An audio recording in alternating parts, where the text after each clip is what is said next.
E aí, meus chuchus, tudo bem com vocês? Espero que sim! Aujourd'hui, on va apprendre au portugais une des traductions du verbe être au présent, quand l'utiliser et comment la conjuguer.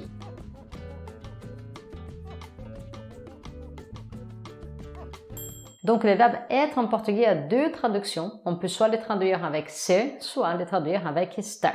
Et aujourd'hui, on va plutôt travailler avec la traduction du verbe ser, qu'on utilise pour des situations permanentes de façon générale. Bien sûr, ce n'est pas une règle qui s'applique à 100% et c'est pour ça qu'on va voir quelques exemples pour que ça soit plus facile, pour que tu t'entraînes. Et juste pour être sûr, donc ser, on utilise de façon générale pour des situations permanentes et comme ça, tu peux déjà plus ou moins savoir que le verbe estar, on va plutôt utiliser avec des situations temporaires, des choses qui changent. Mais revenons au verbe ser et conjuguons-les du coup au présent. Alors, quand on va conjuguer au présent, on va dire je suis, on va dire en portugais eu sou. Eu sou. Vas-y, répète avec moi et entraîne-toi. Eu sou. Eu sou. Et ensuite, tu, il, elle, on sont tous conjugués de la même façon et on va dire en portugais você é.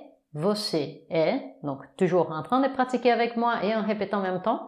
Ensuite, ele é, le féminin, ela é, et puis on est, on va dire a gente é, ok? Pour dire vous au pluriel, il, elle au pluriel, on va dire vocês são, eles são, elas são. Encore une fois, répète avec moi, vocês são. Eles são, elas são. Et c'est bien remarqué, les S à la fin de vocês, de eles et elas devient les premiers S de são. Ça se mélange, ça devient un seul mot.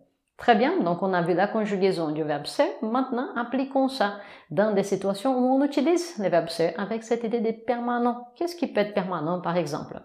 Cas numéro 1, quand tu te présentes et tu donnes ton prénom ou ton nom tout court, c'est permanent, ça va rester avec toi. Donc, pour te présenter en portugais, tu vas dire eu sou et tu ajoutes ton prénom. Eu sou a Gabi. Eu sou a Gabi. Alors, bien sûr, ces petits A là, l'article avant le prénom, c'est facultatif. Dans certaines régions du Brésil, il n'y aura pas. Dans d'autres, il y aura toujours. Donc, si tu es une femme, tu mettras un A.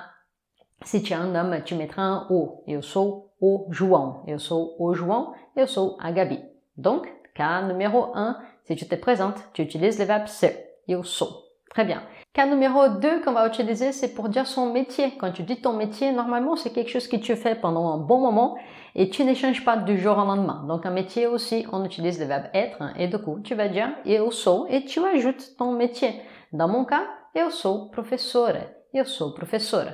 Donc, vas-y, entraîne-toi et fais la vraie phrase avec ton vrai métier. Et en continuant dans la même idée, le troisième cas, c'est ta nationalité. Normalement, tu as une nationalité et tu n'échanges pas du jour au lendemain. Dans mon cas, eu sou brasileira. Eu sou brasileira. Je ne vais pas vraiment changer du jour au lendemain et si je change du jour au lendemain, la chose qui était avant, elle cesse d'exister et je deviens une nouvelle chose qui va être permanente. C'est toujours ça l'idée du verbe ser. Eu sou brasileira. Du coup, si toi tu es français ou canadien ou une autre nationalité qui parle français, du coup tu diras eu sou francês, eu sou canadense et etc. Ensuite, on passe encore deux exemples typiques qu'on utilise souvent le verbe ser. C'est pour parler soit des traits physiques, soit des traits de personnalité. Mais aussi, à nouveau, c'est quelque chose qui est toujours et pas forcément là dans la minute. Donc, prenons par exemple ma sœur qui est maigre. Je vais dire minha irmã é magra. Minha irmã é magra. Je ne suis pas en train de parler de son état maintenant dans la minute spécifique, mais je suis en train de parler d'un trait. Elle a toujours été maigre, elle va probablement continuer à être maigre, et du coup, là, son état, son trait physique, c'est être maigre. Du coup, le verbe ser en portugais. Et dans la même idée, on peut aussi utiliser ça pour des traits des personnalités.